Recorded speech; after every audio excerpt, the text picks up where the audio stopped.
Ahoy hoy, Long Lance here, or Shane, coming to you with a quick video which will, for my entry for ISM's or International Scale Modeller's Reign of Steel group build, which is an artillery and self-propelled gun and missile group build, I believe. So for my entry will be Bronco's, I'll start off with the gun itself, Bronco 25 pounder, Mark 1/2, so you can build out of the Mark 1 or 2, with number 27 ammunition limber, or the trailer. So very good kit. I cracked it open there yesterday and arrived in the post. Very nice. And then I also got the crew for it, which is the Pheasant 17 pounder, 25 pounder to tank gun. So even though it's for the Pheasant, which is a 17 pounder version of the 25 pounder, so it's the same gun carriage with a 17 pounder rather than the 25, but I really like the pose, and also since the carriage is exactly the same, it can be used for either 25 pounder or the Pheasant. It's a very nice kit. I'm looking really forward to making it, so we're going to have a look-see. So we're going to crack open the boxes and see what we get.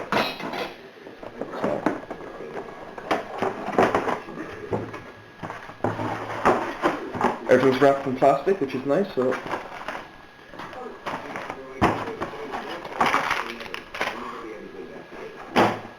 as you can see, you get quite a bit of plastic, which comparing to Dragon Model's smart version of this 25 pounder, I believe it's only 3 sprues in their one, so it's very sparse. So this one's a very comprehensive build. We'll start off with the instruction manual, the instruction manual. God, I'm sorry, I'm not quite switched on yet, so do forgive me. As you can see, it's quite thick. I wasn't expecting that. Very nice. There's a bit of a correction up at the top there. So we'll see what we get. So we get 2 F sprues, 1 A sprue, 1 B, 2 H, 1 I, 4 E, 3 decal sheets, which is very impressive. 2 large photo etch sheets. And so it's 2, 4, 6, 8. So there's 9 sprues in this build, so that's quite a lot. So we'll have a look through. As you can see, this is my first Bronco model, so I'm very, very excited to be getting stuck into it. It's very clear and precise. They use CAD drawings as well to help you visualize the piece you're working with, which is very clever. Geez, I wish Dragon would do their instructions like this and we'd all be happy. Yeah, very good. So that's the, it gives you, so hang on, gun shields included, the turntables. Wow, okay. The gun can be moulded in the firing position or in travel, which is good, because I intend to do this in a diorama. The gun lumber or ammunition trailer is very highly detailed, with decals included for the ammunition, so you can have all the stenciling for the guns. That is very nice. So how many steps is in this build in total? So it's a 37 step build with a North Africa paint guide for the Mark 1 without the muzzle brake, or the early version, and another, I believe these are the same, are they? There. And 2 more for the late version, and then the limbers. Not too bad. It also gives you a recommended reference if you wanted to go out and buy one, which I think is a good idea. I much would have preferred if they actually had added a couple of photographs of the real gun in this. Maybe instead of kind of telling you to buy this, just 1 A4 or 2 A4, like another page or 2 of just a few reference material. Actually, I want to see, yeah. So there's a colour call out with 4 colour manufacturers. So you have Mr. Hobby, Hobby Colour, Umbro, and Tamiya. No Falejo on that, but again, it's not a big deal, can be found. So we'll get stuck in. So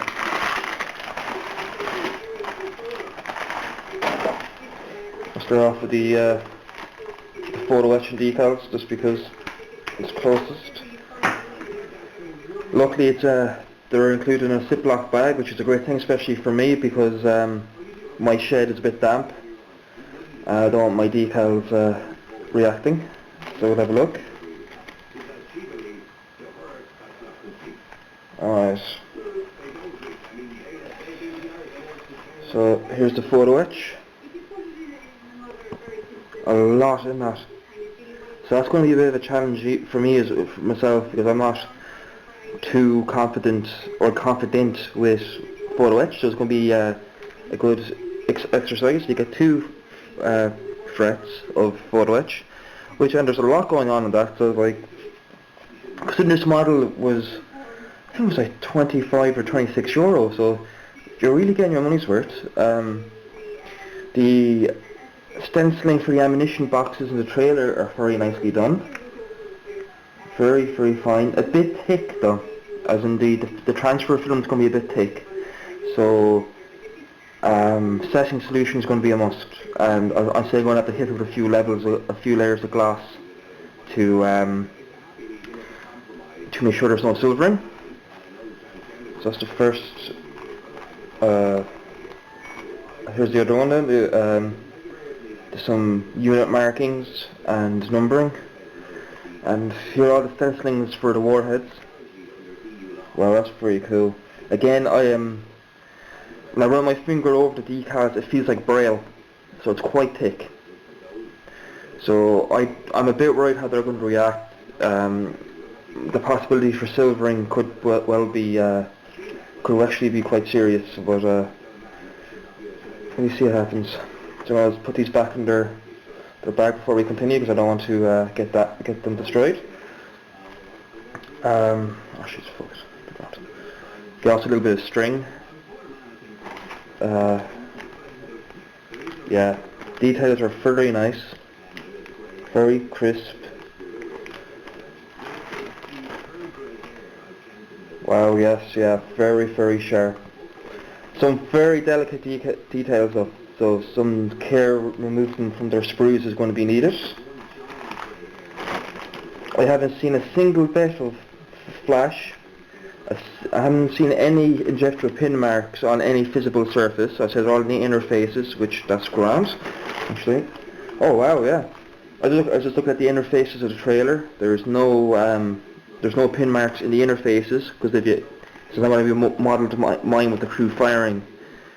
That could have been a problem, and there's none. Very nice rivet detail on the gun carriage. The turntable is very nicely done. The turntable was basically the 25 pounder, and I know I've seen these in operation up close, because the Reserve Defence Force, or RDF, was firing these right up until 2009. So I've seen these in action before they were retired, even though I'm only an infantryman. But I talked to some of the artillery lads when they had them up in the barracks. So they have like a turntable that they can drop, mount the wheels up on it, and then they can swing the gun on a 360. So it's for quick switches, or big switches, which is basically when you're changing the angle of attack. Well, a switch is a mortar term, but imagine it applies to artillery as well. The ammunition's quite nice, very well done. The reason why I'm not taking this out of its plastic yet is that I just don't want to lose anything, and I'm just doing a quick flying review. So I'm going to put up all photographs at the end of this video, or on the thread, so you can all have a look at the details. There's some loose ammunition boxes. Oh yeah, I was getting a bit worried there. I thought there was going to be no loose ammunition, but as you can see, loose ammunition, great. Yeah, so we have the various different warheads, charges. This is very comprehensive, fellas, very comprehensive, beautiful. As I said, I've never built a Bronco before, so I am blown away by it. This is going to be a great build. It's going to be a very busy and intensive build, but a brilliant build nonetheless. So I'm just going to tidy up here a little bit. So what I'm going to intend to do, I don't know if I'm going to include a full diorama in this build, because it's only a 4-month build, and I don't know if I'll have the time to do the whole of it. As I heard stories from North Africa where 25 pounders are used as anti-tank guns, and I want to have a 25 pounder in a dug-in position with a Panzer 3 or 4 coming right at it, and having both crews knock each other out before it's too late. So that's the plan. So in the near future I hope to pick up Dragon's DAC smart kit of the Panzer 4, which looks amazing. So let's have a look at the crew. One sprue, or should I say 2 sprues. Painting instructions on the back. Okay, so the paints are in Gauze Sunjoyo, or Sujoyo, the house called. Hobby colour Umbro Tamiya. So again, you'd have to find the equivalents if you're working off light colour or Flejo. So not to worry. Oh wow, I'll open these up because there's not a lot of small parts. So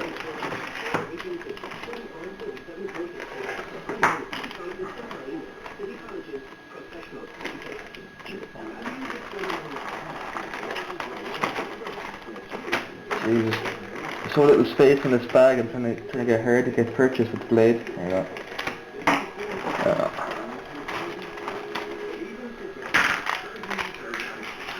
And just before we move on, the tyres as well. They are very nicely detailed. Beautiful, beautiful.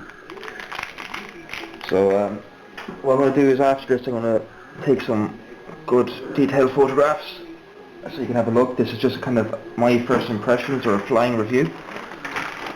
Okay, so let's get stuck in. So, oh wow, yes, these are beautiful. Oh, their faces are lovely. Jesus. I've never seen Broncos models before, and never seen their infantry or their figures, and they are very nice. I'm looking at, they're all in tropical shorts, like the definition on their legs is brilliant, but sometimes manufacturers have a tendency to have them all built like Olympic athletes, you know, like muscles bulging out of them, and in reality they wouldn't quite be in that, because a lot of these lads would have been quite skinny and they wouldn't have the same type of protein diet as an athlete to be built like that, especially not in World War II and especially not in the desert. So they got it quite right. They're all kind of skinny and lanky. Their facial definition is brilliant. The uniforms are very fine. There's a little bit of, and I mean it's tiny amounts of flash. Literally if you ran your finger over it, it'd come off.